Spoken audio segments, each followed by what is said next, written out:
When my girlfriend and I signed the papers for our new house, we thought we had everything figured out. We were only 20 years old, and while most of our friends were still renting cramped apartments or living at home, we had found something that felt like a dream. A modest but beautiful little house with just enough space for us and our cat, Bella. Bella was our little rescue. We had adopted her together not long after we started dating, and in many ways she felt like the glue of our relationship, our first shared responsibility, our little family member. I used to joke that she was the queen of the house, and in the beginning, life really did feel like some kind of picture-perfect fairy tale. We unpacked boxes, decorated the living room with thrifted finds, cooked our first dinners together in the kitchen, and sat out in the back garden on warm evenings with Bella perched on the window ledge watching us. There was only one blemish on the otherwise perfect scene: the house next door. It looked abandoned, half-renovated and then forgotten.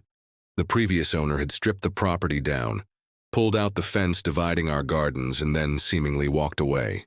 What was left behind was a shell, a place with no boundary between our yard and theirs, its back entrance gaping like a mouth. At first, we didn't mind. We figured someone would eventually finish the work or sell it off. But soon after moving in, we noticed movement. From the upstairs windows of the houses behind ours, groups of young men watched us come and go. Sometimes, when we drove home from work, we would spot them casually cutting through the abandoned garden, slipping through the broken fence and vanishing into the night. We tried to rationalize it. Maybe they knew the owner. Maybe they had permission. We wanted so badly not to see problems where there didn't have to be any. But our optimism didn't last. On our very first night in the house, the illusion cracked. We were sitting outside under the stars enjoying the cool summer air when I felt it, a prickling sensation at the back of my neck. I looked up and saw him. A man stood in the darkened window of one of the houses behind us. He wasn't hiding. He wasn't pretending to glance. He was just staring, blankly, directly, like a doll with no soul behind its glass eyes. His face was lit only faintly by the dim light behind him, but it was enough. His lack of expression made my stomach twist. We tried to shrug it off. Maybe he was just curious about the new neighbors. But he didn't stop. For 30 minutes, he just stood there, watching, unblinking, as if waiting for something. Finally unnerved, we retreated inside. The next few days were calm. I went to work. My fiancée kept unpacking. We let ourselves relax again. Until the second night in the garden. It was darker that evening, clouds blotting out the stars. We sat close together, whispering about our plans for the house. Then came the sound, a wooden scrape, the unmistakable creak of the broken board fence shifting. 3 men appeared. They just stood there at the gap where the abandoned yard met ours, staring like shadows pulled into flesh. The youngest, maybe late 20s, clutched a large bag that sagged ominously. He reached in, pulled out a box of washing tablets, and held them out as though he were offering us gold. "Want some?" he asked, smiling faintly. We declined. I even tried to make a joke of it to defuse the tension, laughing nervously. He smiled back and simply said, "Okay." Then they walked away. But the way they entered, the silence, the confidence that they could just help themselves to our garden, haunted me. From then on, it escalated.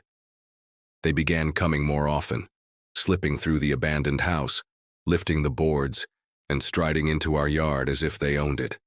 Sometimes they'd stand there just long enough for us to notice before walking away. Other times they'd linger, watching, smirking, daring us to confront them. It was intimidation, and it worked. One day, as I was cleaning the front room, 2 police officers appeared. They didn't knock on our door. Instead, they walked straight to the abandoned garden, lifted the fence, and peered around before leaving without a word. It was strange, but it confirmed what we suspected. Something was very wrong with the men next door. A few days later, the police came back, this time to our door. They told us the truth. The men behind us had been evicted for antisocial behavior. They had terrorized other neighbors, too. Relief washed over us. Finally, maybe, the nightmare was ending. But we were wrong. One evening I was in the bath when I heard a bang outside, sharp, heavy, deliberate. I rushed to find my girlfriend. She was in the spare bedroom, filming. A man we had never seen before was in the empty garden. He pointed straight up at our window. The moment she noticed him, he sprinted toward our house, rattled the door handle, then leapt back over the broken fence and began hammering on the windows of the abandoned house. The police came, watched the footage, took a statement, and left. But the violation lingered. He had tried our door. What had he planned if it had been unlocked? Nights became worse. At 2:16 a.m., we heard whistling outside.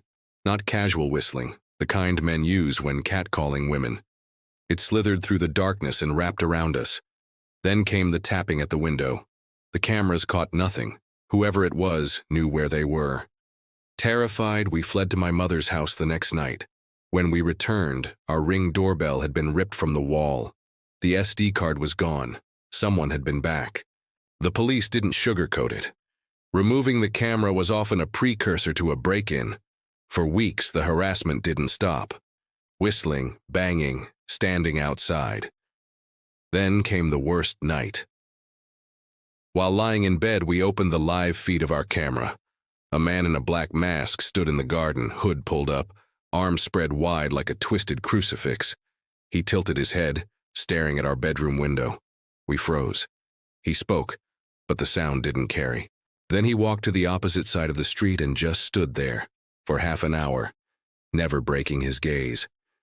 The police dismissed it. It's not illegal to stare. But the nightmare wasn't over. At 2:52 a.m., the camera pinged again. 2 masked men crept along the side of our house, flashlights cutting across the glass. One carried what looked like a crowbar. That was the moment the last of our peace shattered. Now every creak, every whisper of wind makes us jump. We record everything, clutching at the hope that evidence will mean something someday. But the truth is, the police do little. The men still linger. Earlier today, he came back. He just stood there, arms at his side, staring at our house like it belonged to him. We caught it on video. And we are absolutely terrified. I know how it sounds before I even say it. If I were listening to someone else tell this story, I'd probably tilt my head, narrow my eyes, and think, all right, she's lost it. She's paranoid. She's imagining things. And maybe I'd even smile politely while quietly filing the person under unstable. But what I'm about to tell you is real. It started 3 months ago, when I finally left Caleb. He wasn't physically violent, but control can come in 1,000 forms. And his was the kind that sticks under your skin and makes you question whether you're losing your mind. He'd call me Sunshine. Not lovingly, not warmly, but with this mocking edge like he was pressing his thumb into a bruise.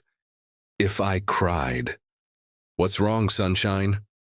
If I was angry, "Calm down, Sunshine." If I said I wanted space, "Aw, running away again, Sunshine." He could make the simplest word into something that hollowed me out. So when I broke up with him, I thought I'd shed the word along with him, but it followed me. The first time was in a coffee shop. I ordered a latte from a barista I'd never seen before, and when she slid it across the counter, she winked. "Have a great day, Sunshine." It wasn't what she said. It was how she said it. Same cadence, same playful cruelty. My whole body froze. Coincidence, I told myself. She probably says it to everyone. But a few days later, a rideshare driver looked at me in the rearview mirror and said, "Ever figure out what you were running from?" The exact words Caleb once hissed at me after I told him I needed time to figure myself out. I sat in the back seat choking on silence, my hands shaking so badly I almost asked him to pull over. From there, it snowballed. A woman at the grocery store bumped into me and whispered, "You don't get to just disappear." A man on the bus muttered, "Still wearing your hair like that." At work, someone hummed the exact tune Caleb used to hum when he wanted to make me unravel. Different voices, different faces, but the same knowing look every time. A glimmer in their eyes, like they weren't speaking for themselves, like they were speaking for him.